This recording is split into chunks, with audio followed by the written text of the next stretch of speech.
Hello everyone, কেমন আছেন সকলে? আজকে না একটু সকাল সকাল ঘুম থেকে উঠে স্নানটা সেরে পুজোটা সেরে নিতে হয়েছিল।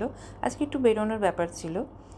বাইরে যা গরম তাতে সানস্ক্রিন ছাড়া তো আর কিছু আমার পক্ষে স্কিনে লাগানো সম্ভব না। আর আমি যেখানেই যাই না কেন আইব্রোটা একটু ফিল করি আর লিপস্টিক লাগাই। এর থেকে বেশি গরমে আমার পক্ষে আর কিছু মুখে লাগানো ইম্পসিবল। সকাল 9:45 নাগাদ আমরা রওনা দিই কৃষ্ণনগরের উদ্দেশ্যে। শুভঙ্করের এক বন্ধু কৃষ্ণনগরে তার অফিস ছিল, সেখানেই তার ফ্ল্যাটও ছিল।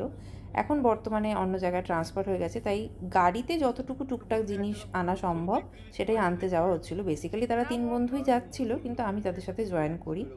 গাড়ির ভেতরে থেকে বুঝতে পারছিলাম যে বাইরের টেম্পারেচারটা যথেষ্ট বেশি, কিন্তু গাড়ি থেকে নেমে বুঝতে পারলাম যে টেম্পারেচারটা মানে জাস্ট ছ্যাঁকা লাগছিল।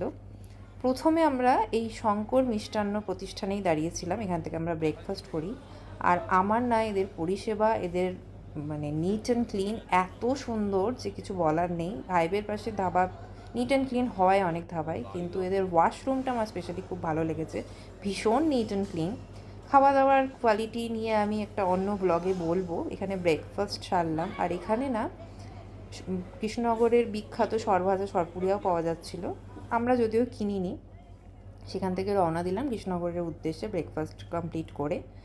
আর কৃষ্ণনগর যাওয়ার পথে এই সুন্দর একটা জায়গা বেশ সুন্দর লাগলো আমার।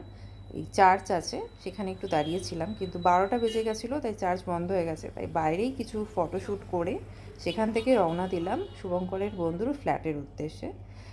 আর ফ্ল্যাটটাও খুব সুন্দর, একদম টপ ফ্লোরে তার ফ্ল্যাটটা। সব কিছু গোছানো কমপ্লিটই হয়ে গেছিলো, জাস্ট টুকটাক কিছু ডকুমেন্টস ছিল, সেগুলোই আনতে যাওয়া হয়েছিল। মুভার্স প্যাকার্স আসবে সানডেতে, সমস্ত কিছু নিয়ে যাবে। আর এখানে চলছে বন্ধু বান্ধবদের খুনসুটি। তো এই টুকটাক জিনিস নিয়ে কৃষ্ণনগর থেকে টাটা জানালাম।